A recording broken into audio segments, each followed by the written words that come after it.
Thank you, Mr. Speaker. As the founder of the Congressional Out of Poverty Caucus, I rise to continue talking about the crisis of poverty and the ongoing jobs emergency in America today. Tea Party Republicans are busy blaming the president for our struggling economy and the fact that our economy only gained 69,000 jobs last month.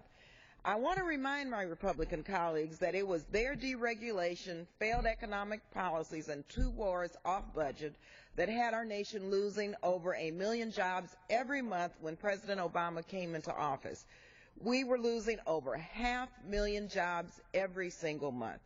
Now they are complaining the Democrats have not been quick enough in cleaning up the Republicans' mess. The President and a Democratic Congress helped to stem that tide, and now despite every roadblock and Republican obstructionism, our economy is growing slowly and jobs are slowly coming back. So I don't understand how anyone can even try to blame the President's economic policies when they have refused to enact any of them. Republicans have refused to work with us and to help Americans refinance underwater homes, to help protect investors and consumers by implementing the sound regulation of the Dodd-Frank bill. Also, they refused to pass the American Jobs Act or any sort of jobs plan, quite frankly. In fact, Republicans have done everything possible to obstruct every proposal to create jobs at every turn. Even though 56% of Americans think jobs should be Congress's #1 priority, Republicans have failed to pass even one significant job bill. Instead, they work to create another false panic about a so-called fiscal cliff if they aren't allowed to immediately extend hundreds of billions of dollars in tax giveaways to the wealthiest 1% of Americans. Mr. Speaker, there are only 2 real fiscal cliffs that I see.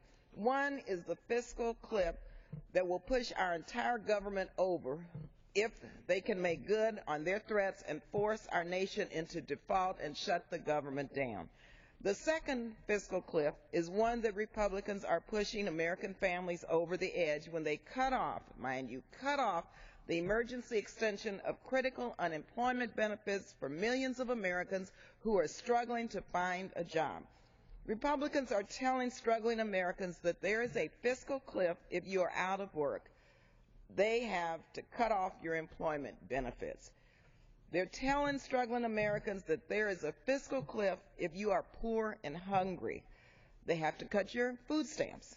But somehow, if you are rich and a defense contractor, Republicans make it their business to protect you from facing any cliff or falling off of any cliff. This is not the way path forward for our nation. What we need to do right now is to stop pushing families off of fiscal cliffs. We have to support the economy by investing in the American people. We need to get back to growing the middle class by lifting millions of Americans out of poverty. Mr. Speaker, we must pass the American Jobs Act, invest in our country's infrastructure and transportation needs, increase job training efforts, and strengthen our safety net. Safety net programs like the Supplemental Nutrition Assistance Program and unemployment insurance just don't support struggling families, but they support small businesses all across the country and in every single congressional district, regardless of one's party. This Congress must ensure that our nation's safety net is a bridge that is strong enough to deliver us all, even the most vulnerable, over these troubled waters. Americans are waiting. Democrats have been prepared to act, and Republicans must join us in creating jobs and reigniting the American dream for all. Thank you, and I yield back.